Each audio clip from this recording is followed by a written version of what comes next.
السلام علیکم ورحمۃ اللہ وبرکاتہ۔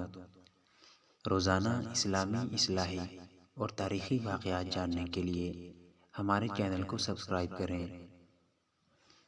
دعاؤں کی قبولیت کا بہترین نسخہ۔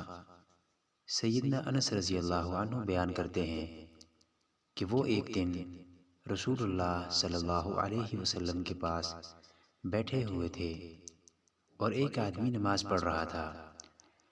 نماز پڑھنے کے بعد اس نے ان الفاظ کے ساتھ دعا کی: اللہم انی اسألک بأن لک الحمد لا الہ الا انت المنان بدیع السماوات والارض یا ذا الجلال والاکرام یا حی یا قیوم۔